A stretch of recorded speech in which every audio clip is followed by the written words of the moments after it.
GS Hindi classes में मैं घनश्याम पारिक आप सभी का स्वागत करता हूं। आज का अपना जो वीडियो है वो एक अनोखा वीडियो है, हनुमान जी और कंपटीशन।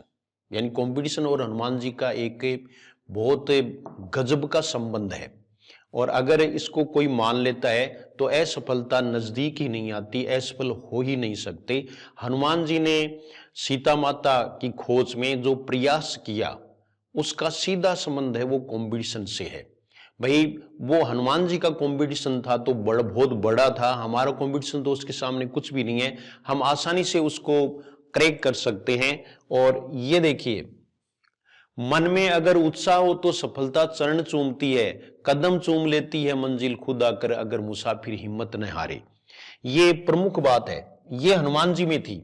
जब हनुमान जी को सीता माता का पता लगाने के लिए लंका में भेजा गया तो समुद्र पार करना था 400 कोस का, तो उसमें देखो हनुमान जी बिल्कुल भी डिगे नहीं। सफलता का पहला यंत्र कहा है मैंने, मंत्र नहीं कहा।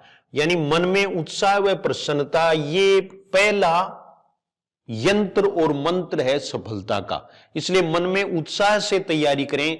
ये देखो, चले वो हर्ष ही ये धरी रघुनाथ था। यानी ये जो प्रसन्नता है उसको हम इष्ट का ध्यान करते हुए अगर करेंगे तो वो चौगुनी बढ़ जाएगी, चौगुनी सफलता है वो हमें इसमें मिलेगी। तो चले वो हर्षी, यानी प्रसन्न होकर के हनुमान जी चले। ये नहीं है कि भाई 400 कोस का समुद्र है वो कैसे पार करूंगा, कौन कौन सी उसमें समस्याएं आएंगी, वो नहीं, बल्कि हनुमान जी के मन में हर्ष हो गया। और हर्ष हो गया तब उन्होंने ये भी बताया, होई काज मोई हर्ष विषय की। ये हनुमान जी ने कहा कि मेरा जो कार्य है वो निश्चित रूप से सफल होगा, क्योंकि मेरे मन में हर्ष है, मेरे मन में उत्साह है, मेरे मन में प्रसन्नता है। तो अगर आप तैयारी करते हो और परीक्षा देने जाते हो, आपके मन में अगर प्रसन्नता है तो आपको कोई नहीं रोक सकता, निश्चित रूप से आप सफल होंगे। ये बात हनुमान जी से हम सीख सकते हैं। दूसरा देखो, हनुमान जी का कॉन्फिडेंस देखिए आप। यानी उन्होंने वानरों को कहा, जब लगी आवहूं सीत ही देखी, जब लगी आवहूं सीत ही देखी। यानी कि हे वानरों, जब तक मैं सीता को देख कर नहीं आ जाऊं। तो कितना कॉन्फिडेंस है। ये नहीं है कि मैं लौट आऊं तब तक, कि जब तक मैं सीता को देख कर नहीं आ जाऊं तब तक आप यहीं जो है वो कंद मूल फल ये खाते रहना और मुझे यहीं मिलना, मेरा इंतजार करना, और मैं जरूर है वो सीता माता को देख कर ही आऊंगा। जब लगी आवहूं सीत ही देखी। तो ये देखिए, ये हमें कॉन्फिडेंस देता है। ये हनुमान जी का कॉन्फिडेंस देखिए आप। तो ये बात भी हमें इसमें कंपटीशन में बहुत काम की है और हमें ये निश्चित रूप से ये शिक्षा देती है कि हमें कॉन्फिडेंस पहले से ही रखना चाहिए। अब वो अपने मारवाड़ी में कहते हैं ना कि भाई रो तो जा तो बाहर गालने की खबर ले आए कि भाई परीक्षा देने तो जाओ देखी जैसी हो रहे, ऐसे नहीं, बल्कि ये है कि पेपर मेरा पढ़ा हुआ ही आएगा और मैं बहुत अच्छी तरह से सभी प्रश्न कर दूंगा या कर दूंगी। हनुमान जी से पढ़ने की सीख ये बहुत इंपॉर्टेंट है। हनुमान जी से पढ़ने की सीख, हनुमान जी जब लंका जाते हैं तो उन्हें 3 राक्षसी मिलते हैं। 3 राक्षसी है, उनके साथ वो समान व्यवहार नहीं करती हैं, बल्कि तीनों के साथ अलग अलग व्यवहार करते हैं। देखो, उन्हें 3 राक्षसी ये मिलती हैं, सुरसा, सिंहिका और लंकिनी। तीनों के साथ उन्होंने अलग अलग व्यवहार किया।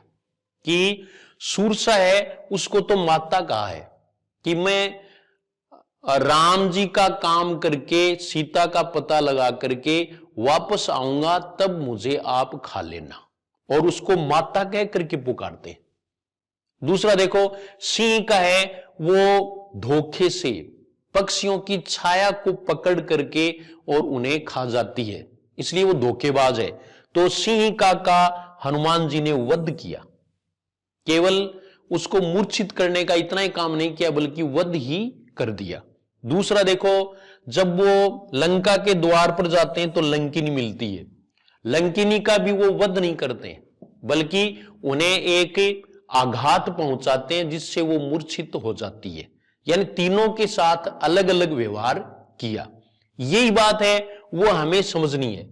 सुरसा माता है, वो उनको क्या कहती हैं ये देखो आप, क्योंकि ये नाग माता थी, और उन्होंने हनुमान जी को यह कहा कि जिसके पास धीरज, सूझ, बुद्धि और पराक्रम हो, ये 4 गुण हो, उसका हर कार्य सिद्ध होता है। तो हे हनुमान जी, मैं तुम्हें ये मेरे विश्वास से कहती हूं कि तेरा कार्य है वो सिद्ध होगा। ये आशीर्वचन वो दे देती हैं। तो ये भी हमें सीखना है। बाकी देखो ये चीज देखिए आप, ये हमारे बहुत काम की है। Some books are to be tasted. हम अब किताबों के साथ व्यवहार करेंगे। भैया हमें कोई राक्षसी के साथ व्यवहार थोड़ी करना है। अब किताबों के साथ हम एक जैसा व्यवहार नहीं करें। सभी टॉपिक समान रूप से आपको नहीं पढ़ने हैं, बल्कि उनका मिजाज देखना है। जैसा हनुमान जी ने राक्षसी हैं उनके साथ किया। तो ये देखिए आप, some books are to be tasted, यानी कुछ किताबें ऐसी होती हैं जो केवल चखने के लिए हैं। चखने के लिए का मतलब है कि उन्हें केवल हमें टेस्ट ही करना है, बीच बीच में से पढ़ना है। पूरा पढ़ने बैठ जाओगे तो केवल आप उसमें उलझ करके रह जाओगे और हम कंपटीशन क्रैक नहीं कर सकेंगे। यानी some books are to be tasted only. दूसरा देखिए, अदर्स टू बी स्वेलोड, यानी कुछ ऐसी किताबें होती हैं जिन्हें हमें रटना पड़ता है। स्वेलोड यानी निगलना पड़ता है, और उसके बाद में उन्हें याद रखना पड़ता है, रटना पड़ता है कुछ किताबों को। And some few to be chewed, लेकिन कुछ ऐसी पुस्तकें हैं जिन्हें चबाना पड़ता है। और ये देखिए आप, यानी चबा चबा करके पचाना पड़ता है, यानी ये डिटेल्ड स्टडी के लिए है। इस प्रकार से हमें किताबों के साथ उसी प्रकार का व्यवहार करना चाहिए जैसा कि हनुमान जी ने राक्षसियों के साथ किया। ये हमें हनुमान जी बहुत बड़ी सीख देते हैं।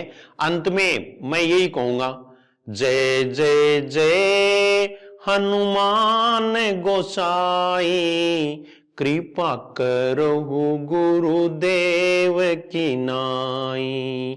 जय जय जय हनुमान गोसाई, कृपा करहु गुरुदेव की नाई।